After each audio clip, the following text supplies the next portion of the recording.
enjoyed seeing this fairy garden come together. It was so much fun to put it together because it's been months since we've done a garden like this.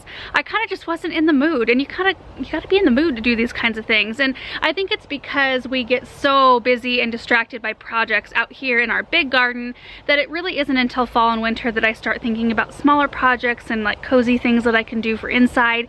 And it's Saturday today, and it was all rainy for most of the day. It's a little bit chilly out here, but I have my coffee. Benjamin is napping right now, so Aaron and I thought, you know what, let's run outside and just put together a quick fairy garden.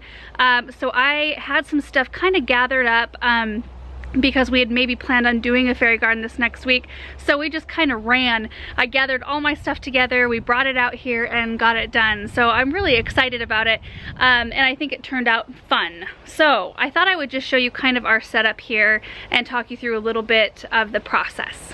So as you can see, we're right here underneath our balcony. I don't really know what to call this patio. It's like the patio in front of Versailles, the balcony patio. Anyway, we did a video where I decorated this area, and you can see I haven't got around to making my walnut wreaths yet. I made one, but I need to make one more, so I put my old fall wreaths up, which are working for now. So typically we like to set up right here because the lighting's perfect in the afternoon because it's on the other side of the house, so it's still nice and bright in here, but it's shaded. Then I have my work table right next to me right here, which you usually can't see in the videos. You can see I have all of my cactus soil here, and I used 5 bags total. I didn't use any of these bags. I opened them because I didn't know if I was gonna need them or not, but I'll close those right back up and take them back up to my plant room. And then this is what is left of my supplies. So here's my coffee right here. And then I have several bags of rocks. The rocks in these gardens, if you see them in Ziploc bags like this in my kind of stash, it means that I have used them in other gardens and they've been washed and put in these bags for use later on. And then if they're in these bags, it's because I haven't used them yet. So I just used a little bit of this washed sand or garden sand for the little fireplace area. And then I mixed in a little bit of these like shiny black stones into the area around. And then this is just the mulch we use out in our own garden. And then I brought out plants on cookie sheets. And then this is probably the most useful tool today for today's project. Let's see if I can get it to focus. So this right here is a lens brush. This came with one of Aaron's cameras or lenses or something like that, and I stole it a long time ago. It used to retract, like, I can't get it to retract. I don't know why it doesn't work now, but it's super soft and it's really nice for brushing soil. Like if I get soil on a succulent, I can just brush it off really easily with this. And then the other end I can use to kind of help tuck soil in around plants. So I don't know, I'm sure you can order this. I'll see if I can find a link because this is an amazing tool. And you've already seen this, and I've kind of toyed with the idea of just taking the lights out because, you know, in the daytime it makes it look a little bit messy as lights kind of do look, but at night it looks so magical. So I don't know what I'm gonna do about that. The thing about these gardens that I see, or the most commonly asked questions are, one, is that a long-term garden? Well, for me, they're usually not because I enjoy putting them together normally. And so I'll put them together, enjoy them for a few months, and then I take them apart and reuse almost everything. And if you're wanting to create one of these miniature or fairy gardens and have it last a long time, succulents are the very best plants you can use because, and this is kind of an answer to another question I see a lot, when you pack plants in close together like this, it's not detrimental to them. It doesn't hurt them one bit, and succulents and cacti can handle it better than most other plants. In fact, it slows their growth rate down to where they can stay in these containers for a lot longer than you think. I could get probably a year or more out of an arrangement like this, probably more than a year, with just regular grooming and maintenance, maybe popping 1 or 2 succulents out here or there to allow for more room, but really nothing major until about the year mark.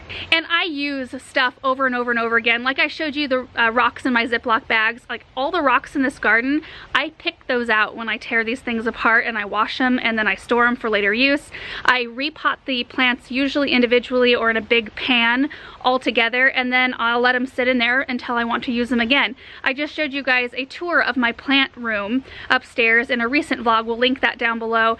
And I just have plants sitting under grow lights just waiting for stuff like like this. And so many of the plants up there, like I hardly ever buy plants for that room anymore because they're just on constant rotation. Like I used these now, but later they'll probably be back up there potted again, and I'll use some other plants. In fact, if you go back through some of our fairy or miniature gardens, you'll probably notice that some of these plants are the same ones I've used before.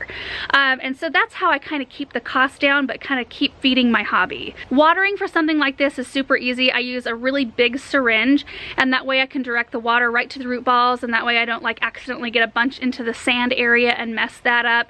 And I usually water from like the back of the container instead of right in the front, and it works pretty well. Now this container does not drain, which I do not recommend for beginners, but I'll probably have to water this once every couple weeks, maybe every 3 weeks, something like that. A little bit more often when it's really warm outside, but usually they do really well. And when I water with a syringe, I can control how much water I'm giving it so that I make sure to never end up with a bunch of water collecting at the bottom.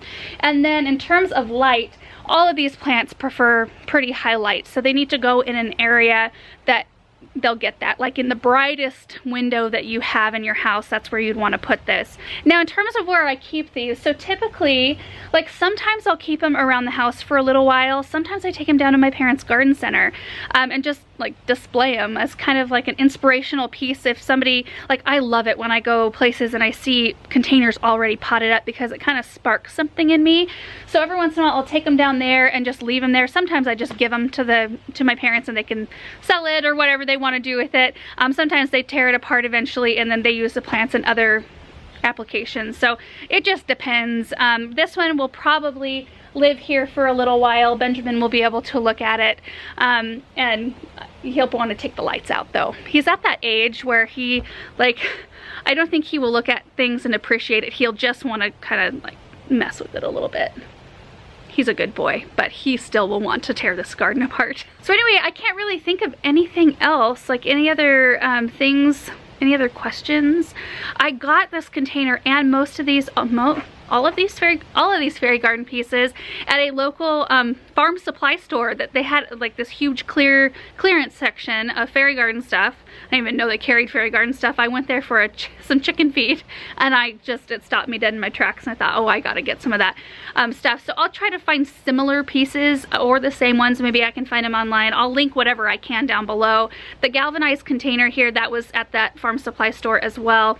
And I have no idea who manufactures it, but whenever I see low bowls and the galvanized ones especially, I usually try to pick them up because I think they're really pretty and I always find a use for them eventually. So anyway, that is it for today's video. I hope you enjoyed it.